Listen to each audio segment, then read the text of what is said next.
Hi dear friends, welcome to EMMU'S WORLD. ഇന്ന് നമുക്ക് ഒരു നെയ്ച്ചോറ് എങ്ങനെയാണ് ഉണ്ടാക്കുന്നതെന്ന് നോക്കാം. ബിരിയാണി അരി ഒരു 3 കപ്പ്. ഇത് നമുക്ക് നല്ലതുപോലെ കഴുകി 20 മിനിറ്റ് കുതിർത്തിയെടുക്കാം. നെയ്ച്ചോറിൽ വറുത്തിടുവാൻ മസാല ഒരു 8-9 ഏലക്ക, ഒരു 8 ഗ്രാമ്പു, ഒരു തക്കോലം, പിന്നെ ഒരു 2 പീസ് പട്ട, പിന്നെ കുറച്ച് കാഷ്നട്ട്, കുറച്ച് ഗ്രേപ്സ്, ഒരു സവാള നീളത്തിൽ കനം കുറച്ച് അരിഞ്ഞത്, ഒരു ക്യാരറ്റ് ഗ്രേറ്റ് ചെയ്തത്. ക്യാരറ്റ് ചിലരൊക്കെ ഇടത്തുള്ളൂ. ഞാനിവിടെ കുട്ടികൾക്ക് ഇഷ്ടമായതുകൊണ്ടാണ് ക്യാരറ്റ് ഇടുന്നത്. ക്യാരറ്റ് വേണ്ട എന്നുണ്ടെങ്കിൽ അത് സ്കിപ്പ് ചെയ്യാം. ഒരു പാൻ അടുപ്പിൽ വയ്ക്കാം. ഒരു കുക്കർ അടുപ്പിൽ വെച്ചു. അതിലേക്ക് നമുക്ക് കുറച്ച് ഗീ ഒഴിക്കാം.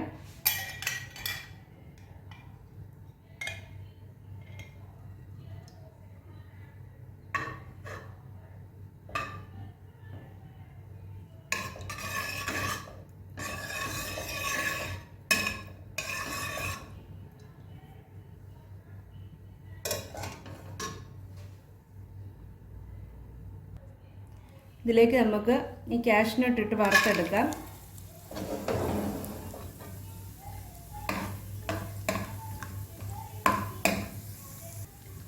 അത് വറുത്ത് കോരാം നമുക്ക്.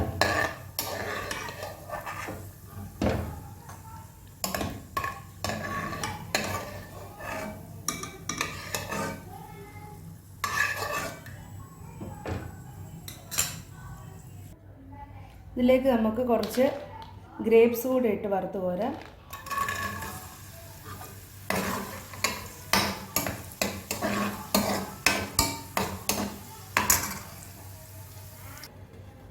ഇതിലേക്ക് സവാള കൂടെ ഇട്ട് വറുത്തെടുക്കാം.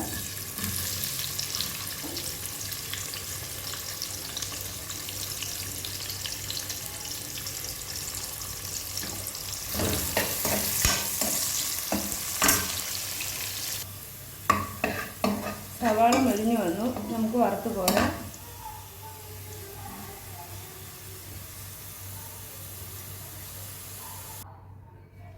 ഇതിലേക്ക് നമുക്ക് ഈ ക്യാരറ്റ് കൂടി ഇട്ട് വറുത്ത് പോരാം.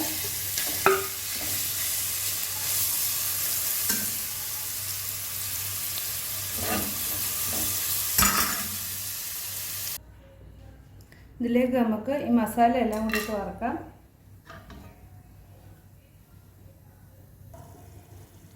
ഇതിലേക്ക് നമുക്ക് ഈ കഴുകി ഊറ്റി വെച്ചിരിക്കുന്ന ഈ അരിയും കൂടെ അതിലേക്ക് ഇടാം.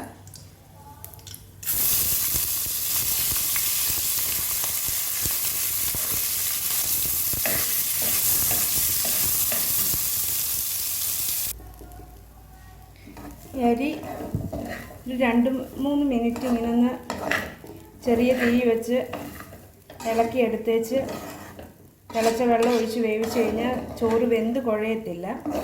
അതിനാണിങ്ങനെ ആ നെയ്ക്കകത്തോട്ട് ഇതങ്ങിട്ട് വഴറ്റിയെടുക്കുന്നത്.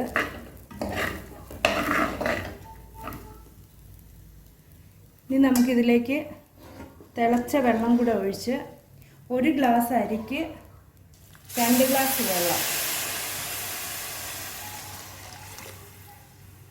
3 ഗ്ലാസ് അരിക്ക് 6 ഗ്ലാസ് വെള്ളം, അതാണ് ഇതിൻ്റെ കണക്ക്. ഇതൊന്ന് തിളയ്ക്കുന്നത് വരെ നമുക്ക് തീ കൂട്ടി വെച്ച് ഉപ്പ് കറക്റ്റാണെന്നോ നോക്കി, ഇതിനകത്ത് ഉപ്പിട്ടില്ല, ഉപ്പിടണം. ഉപ്പൊക്കെ കറക്റ്റാണെന്നോ നോക്കി വെച്ച് നമുക്ക് അടച്ച് വെച്ചത് വേവിച്ചെടുക്കണം.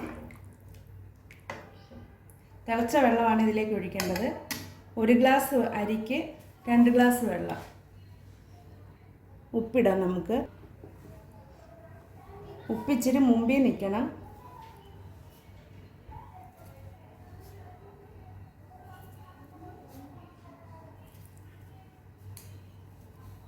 ഉപ്പ് നമ്മുടെ ടേസ്റ്റിനനുസരിച്ച് ഇടാം. ഇച്ചിരി മുമ്പിൽ നിന്ന് കഴിഞ്ഞാൽ ആ ചോറയിലൊക്കെ അങ്ങ് നല്ലതുപോലെ പിടിക്കും. ഒരു ശകലം കൂടുതൽ വേണ്ട, എന്നാൽ ഒരിച്ചിരി മുമ്പിൽ നിൽക്കണം. ഇത് തിളച്ച് വന്നു. ഇനി ഇത് നമുക്ക് ഈ കുക്കർ അടച്ചു വെച്ച് ഒരു വിസിൽ വരുന്നത് വരെ നമുക്ക് ഇത് വേവിച്ചെടുക്കാം. വിസിൽ വെക്കാം. ഇതിപ്പോൾ ഒരു വിസിൽ വന്നു. നമുക്കിത് ഓഫ് ചെയ്ത് വെക്കാം. ഓഫ് ചെയ്ത് വെച്ചിട്ട് ആ എയറെല്ലാം പോയി കഴിയുമ്പോൾ നമുക്ക് തുറന്ന് നോക്കാം. ഇതിൻ്റെ എയറെല്ലാം ഇവിടെ നല്ലതുപോലെ പോയി. നമുക്കിനി ഇത് തുറന്ന് നോക്കാം. ഇതിനറിയാം നമ്മുടെ ചോറൊക്കെ ഇവിടെ നല്ലതുപോലെ ഒന്നും കുഴഞ്ഞിട്ടുമില്ല. ഉടനെ ഇളക്കണ്ട. നമുക്ക് ഈ വറുത്ത് വെച്ചിരിക്കുന്നതെല്ലാം ഇതിൻ്റെ മുകളിലേക്ക് ഇടാം. എന്നിട്ടൊരു ഇച്ചിരി ആവി പോയി കഴിയുമ്പോൾ നമുക്കിത് നല്ലതുപോലെ മിക്സ് ചെയ്തെടുക്കാം. ഇത് ഒന്ന് ആവി പോയി കഴിയുമ്പോൾ നമുക്കിത് മിക്സ് ചെയ്യാം. ഇഷ്ടമായാൽ ഫ്രണ്ട്സിനൊക്കെയും ഷെയർ ചെയ്യുക, ലൈക്ക് ചെയ്യുക, ചെയ്ത് നോക്കിയിട്ട് നിങ്ങളുടെ കമൻറ്റ്സ് അറിയിക്കുക, സബ്സ്ക്രൈബ് ചെയ്യുക. അടുത്തുള്ള ബെൽ ബട്ടൺ കൂടെ പ്രസ് ചെയ്താൽ ഞാനിടുന്ന എല്ലാ വീഡിയോകളുടെയും നോട്ടിഫിക്കേഷൻ ലഭിക്കുന്നതായിരിക്കും. അടുത്തൊരു വീഡിയോയുമായി വരുന്നത് വരെയും ബൈ.